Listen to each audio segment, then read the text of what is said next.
very special guest here today, someone I admire who's sort of fairly new on the scene in a way, although you've been on YouTube for years, Paul, because you've been a watch dealer and specialist. And now, of course, you've got something like 172,000 subscribers on YouTube, and you've really thrown yourself into the patriotic movement, haven't you? I have, mate. First of all, Liam, can I just say it's an honour to be on with you? I've known about you for years, watched plenty of videos, like a lot of guys our age. We sort of like love that sort of thing. So it's lovely to be on the show, mate. I really appreciate the invite. Fantastic. I mean, you've suddenly appeared in this. I mean, you've had a very successful career as a watch dealer and expert. What was the transition moment that you suddenly decided to put yourself up front into this movement? Oh, Liam, difficult one. I think there's been two or three big defining moments for me. The first one was when I was violently robbed in my shop in 2011, when I was arrested for defending the life of myself and one of my children in my store. It's a long story. I won't go through it now, but I was arrested for self-defense, basically. Mhm. That was really the first time that I'd ever come into contact with the police. Mhm. I'd never, I always make it clear, Liam, I'm not a villain. I'm not a gangster. I've never pretended to be. I'm just a regular family guy, and a hard worker. So I'd never really had any contact with the police until that first robbery in 2011, when I lost a lot of money and a lot of other things as well. Like, it left me suffering with PTSD and all the rest that goes with it. But so that was a transitioning moment for me when I learned that actually the police are not what they pretend to be. Mhm. That was a defining moment. The second biggest defining moment was when Tommy was jailed for nothing more than telling the truth, and Mhm. was basically became a political prisoner. Mhm. And at the time I was really worried about my career, my business, because you know what it was like. It's changed a bit now, but back then, the moment you are seen in that group, you're tarred with a rotten brush, which just isn't true. But I thought, no, you know what? This man's gone to jail. And I went to London on my own to protest that day. I think that was about, what, 2017-ish, something Mhm. like that. That was a defining moment. But then the biggest defining moment for me was when the BBC asked me to take part in the documentary that they were putting together. Mhm. And I've specialised in luxury watch crime, luxury watch theft, the victims, how to avoid it, and all the rest that goes in with that. And they asked me to take part in the documentary, and I said, look, I'll do it, but only if you tell the truth. Mhm. And they said, yep, no problem, and I was their biggest advisor on this documentary, and they just spun the whole lot.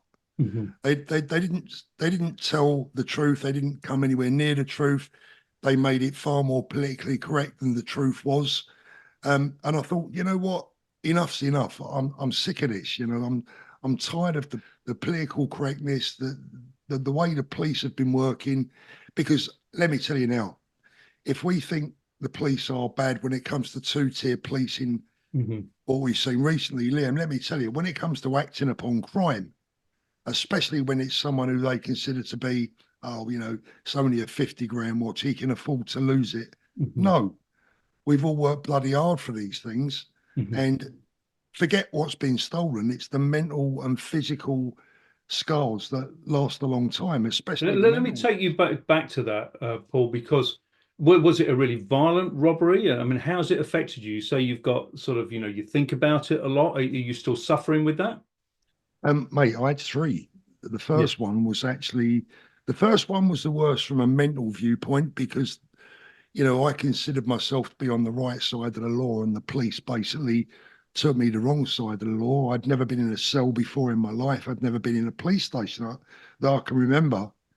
Perhaps maybe when I was younger, I don't know, but just to give me documents in on a producer. But I knew nothing about the police. And they really stitched me up. I mean, it was only down to the Crown Prosecution Service eventually looking at this and going, what are you on about? Mhm. Throw this out. But I spent 6 months going to bed thinking I was going to prison. Right. And that has a big effect on a family man, Hmm. you know. So, look, that was the first time. The second time wasn't so bad. It was no real big deal. It was just a straightforward armed robbery in the shop. The third time they got us outside, I lost teeth. My nephew was beaten up. I was beaten up.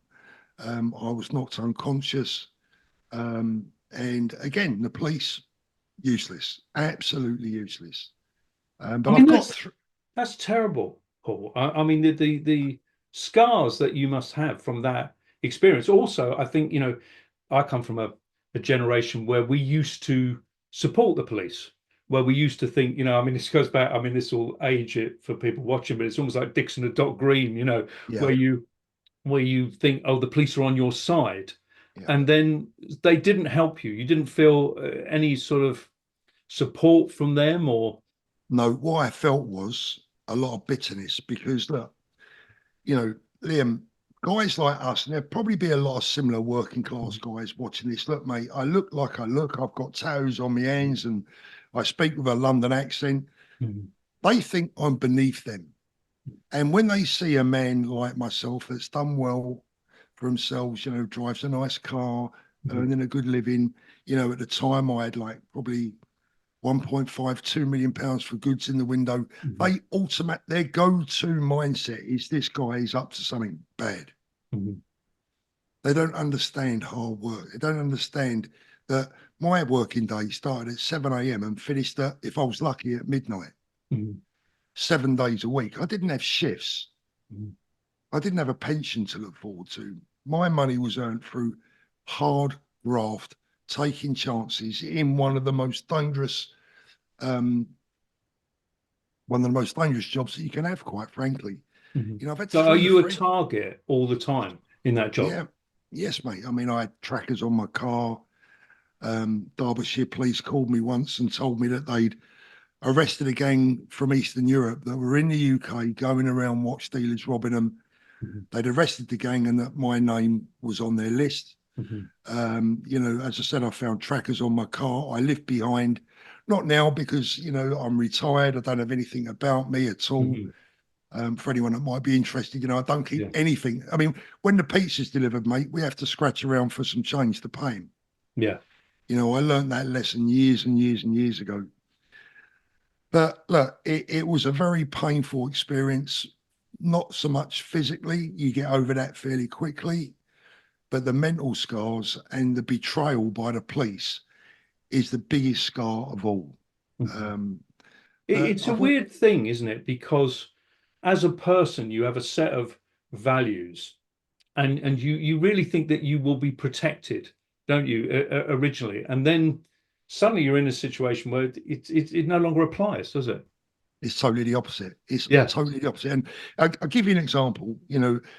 This is such a long story. I mean, for anyone that wants the full stories, I've got 3 videos on my channel. Mhm. They each tell the story in full. But Yes. to give you an example of what I went through and how unfair it all was, is that after the first robbery, when I had been arrested for self-defense, the local newspaper reported the statement from the police was um, one person had been arrested in connection with this robbery. Well, that was me, Yeah. the victim. Yes. So that's how they bullshit the public. That's how they Mhm. spin their stories. Mhm. So all the public were coming up to me going, "Oh, Paul, I read in the paper that there's Mhm. been an arrest for your robbery," and I'm going, "No, they Mhm. arrested me because I defended myself. Yeah. I didn't Yeah. stand back. I had a choice on that day, Liam. I had a choice. They told me they were going to kill me. Whether they meant that or not, I don't know.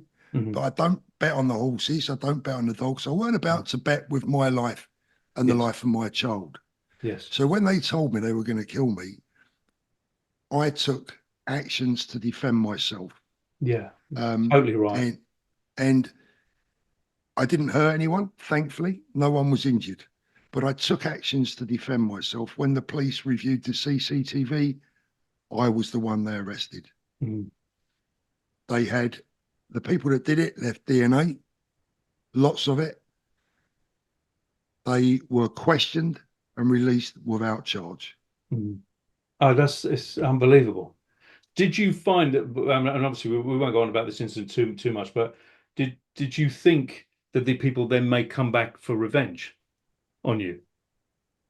Um, yeah, but I've got to be honest with you, mate, and this might sound a bit crazy, right? But and I really, really got to be careful how I say this. Hmm. Over the years, I'm not someone that gets overly concerned about that sort of thing. Okay. Because look, I grew up in South London, mate. I Mm. grew up in the 70s and 80s. If you put a foot wrong where I came from, Yeah. you were going to find out. Uh, Whereabouts in South London? Because I'm a South Londoner myself. yeah, sort of Sutton, Mitcham, Malden, Carshalton, that sort of area, Croydon. Yeah. You know, we all know the same faces. We all know the people that hang around. You know, I grew up with a lot of them, mate. So, you know what I mean when I say if you put yourself out there and did something wrong, you're Mm. going to find out. Yeah. So living with fear wasn't something that was new to me. No. No. Um, Did you and did and you have a solid upbringing? Were you supported by your family? Was it difficult? Were you all right?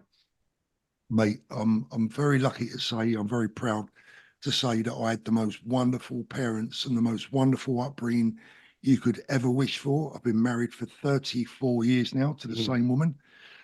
So I've had all the support that I needed. And I would say that it's thanks to the upbringing that my parents gave me that I never crossed any legal lines. You know, Mhm. still to this day, I have no arrests, no No. convictions, apart from the arrest for Yes. self-defense, which Yes. was basically no arrests, no convictions, nothing dodgy in my life. When I could have stepped over lines Hmm. very easily because of the people that I grew up with, hung around with, Hmm. but the, what my parents installed in me always knew the line. I always, and do you know what, mate? The bad guys, actually, when I say the bad guys, you know the ones I mean, Yes. the chaps that would go for it, you know better than me, Yes. right? They kind of respected me for that. I used to say, look, boys, you know me, I'm going for a laugh, but don't get me involved in none of that stuff. You Yeah. know, I love a laugh, mate. I've got a Yeah. great sense of humor, Yeah. love a laugh more than anything. Yeah. Yeah. And the boys always understood that. They'd always go, Thorpe, no problem, mate. We know that's not your cup of tea. Yeah. You know, Yeah. you know, I've been the same. I mean, I've been around a lot of sort of gangster types or whatever you want to call them, chaps. absolutely. But Yeah. they know. I think one of the reasons that they trust me in a way is that they know that I'm not involved. Yeah. And I know not to, cross the line. I Yeah. know respect and all of these sort of unwritten kind of rules. Yeah. We come up. This is the thing, Liam. I mean, some people watching this, especially the more middle upper class people, Mhm. they wouldn't understand what we're talking about. They ain't got a goddamn clue about it. Goes without saying the unwritten rules. You know the score. Yeah. All those things come dead second nature to us because Mhm. that's how we were brought up. Absolutely. Yeah, I was South London in Mitcham, Tooting, around that Yeah, area. Went to yeah, school yeah, around yeah, there. yeah. All Mate, we good were stuff. probably in the same nightclubs at one time or another. Yeah. So, did your parents? Are they still with us, Paul? Unfortunately, no, mate. I lost both No. of them. Yeah, I lost my dad quite early. Yeah. Another devastating blow. 34 I was when he died, and he was Mhm. only 57. Yeah. And yeah, that was a big blow. I managed to keep my mum for another 15 years, but unfortunately, they're both gone now. But, I think about them every day. Yeah. Why did you sort of push yourself into that kind of watch industry? Was there something about it you found interesting, exciting? Well, what was it? I mean, first of all, I like watches. I like Mm. mechanical things, like a lot of blokes. Yeah. If I'm honest with you, mate, money. The biggest Yeah. reason was, it was a good career. I've had three careers basically in my life. I worked in professional boxing for 4 years. Oh, did you? What were you doing? I used to work as an advisor, really, and I ran something called the World Boxing Fan Association back in the Right. 80s. Okay. And yeah, I mean, I had 4 years in professional boxing. I worked with most of the big promoters. Hmm. Probably the one I used to work with most closely was Frank Maloney before he Yes. came Kelly. Yeah. Me and Frank were very good friends. Used to help Frank with a lot of stuff. And funny story with Frank, mate, because Frank was always on the shirt tails of back then it was Barry Hearn and Yes. Frank Warren. And he used to say to me, Paul, I've got another fight coming up, mate. We'll beat them matchroom boys, we'll blah, blah, blah, blah, blah. And this used to happen time after time after time. And I used to put so much work in with Frank and his team.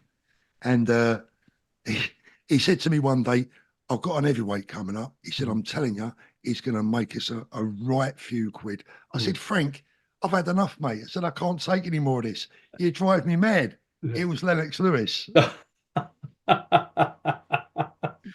Yeah, so you missed that. So you went into the watches and all that.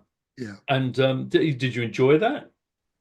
Loved it, mate. I mean, listen, honestly, Liam, the life, Miles in the car with my daughter the other day. And she said to me, Dad, you know, like you're 63 now. You know, what do you plan on doing? I said, babe, listen, let me tell you something. I said, if I drop dead right now, this very moment, I have no regrets and I've lived the most amazing life. I've lived the life of 10 regular guys. Yeah.